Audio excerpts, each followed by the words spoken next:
Welcome back to channel in and out lifestyle with me Sushmita. இன்னைக்கு நம்ம சேனல்ல ஒரு இன்ட்ரெஸ்டிங்கான நியூஸ் அப்டேட்டோட வந்திருக்கோம்.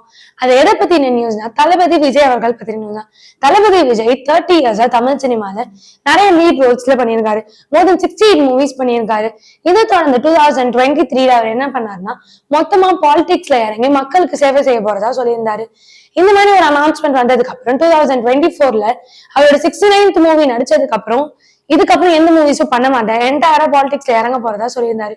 இந்த மாதிரி நிறைய விஷயங்கள் வந்துட்டு இருந்தப்போ 2023ல 10th and 12th அதிகமான மார்க்ஸ் எழுத நிறைய ஸ்டூடெண்ட்ஸ்க்கு பிரைஸ் பண்ற விதமா, கிஃப்ட்ஸ் பண்ற விதமா இவர் ஒரு ஈவெண்ட்டை நடத்திட்டு வந்தாரு.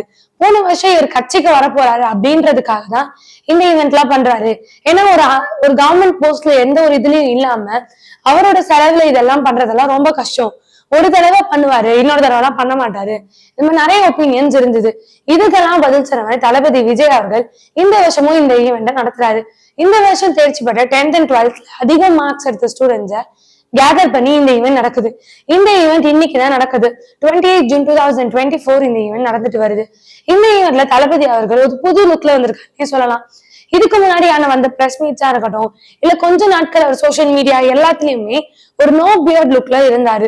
இதுக்கான ஃபேன்ஸும் ரொம்ப ரசிச்சுட்டு வந்தாங்க. இதை தொடர்ந்து இப்போ ரொம்ப பெரிய ஒரு மாற்றமான ஒரு லுக்ல வந்திருக்காரு. இவர் இப்போ ஒரு ரொம்ப பெரிய ஒரு பியர்ட் லுக்ல வந்திருக்காரு. ஒரு பெப்பர் சால்ட் அண்ட் லுக் இருக்காரு. இந்த மாதிரி ஒரு லுக்ல ஃபேன்ஸ் ரொம்ப பெரிய ஒரு எக்ஸ்பெக்டேஷன்ஸ் இருக்கு. இந்த ஈவெண்ட்ல நிறைய விஷயங்களை பத்தி பேசியிருந்தாரு. ஸ்டூடெண்ட்ஸோட கெரியர் பத்தியா இருக்கட்டும், அவங்க அடுத்து என்ன பண்ணணும் அப்படின்னு சொல்லியிருந்ததை தாண்டி அரசியல் பத்தியும் பேசியிருந்தாரு. அரசியல் பத்தி என்ன பேசியிருந்தாருன்னா, எல்லாருமே அவங்களுக்கு பிடிச்ச கட்சிகளுக்கு ஓட் செய்யறோம், இதை தாண்டி படிச்சவர்கள் எல்லாம் கட்சிக்கு வரணும் அப்படின்னு சொல்லியிருந்தாரு. ஸ்டூடெண்ட்ஸ் எல்லாம் ஒவ்வொரு ப்ரொஃபஷன் கெரியர் சூஸ் பண்றீங்க, அரசியலுமே ஒரு ப்ரொஃபஷனா வரணும்னு தளபதி விஜய் சொல்லியிருந்தாரு. இதை தொடர்ந்து டெம்பரரி பிளஷர்ஸ்க்காக நோ ட்ரக்ஸ்னு சொல்லியிருந்தாரு. No to temporary pleasures, say no to drugs. எனக்காக இது ஒரே ஒரு வாட்டி ரிப்பீட் பண்றீங்களா? இந்த விஷயத்தை ஸ்டூடெண்ட்ஸ் திரும்பவும் ரிப்பீட் பண்ணவும் சொல்லியிருந்தாரு.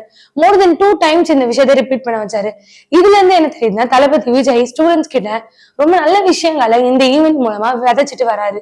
இந்த மாதிரி நிறைய இன்ட்ரெஸ்டிங்கான நியூஸ் அப்டேட்ஸ்க்கு மறக்காம இந்த நாட் லைஃப் ஸ்டைலை லைக் பண்ணுங்க, ஷேர் பண்ணுங்க, கமெண்ட் பண்ணுங்க, சப்ஸ்கிரைப் பண்ணிடுங்க.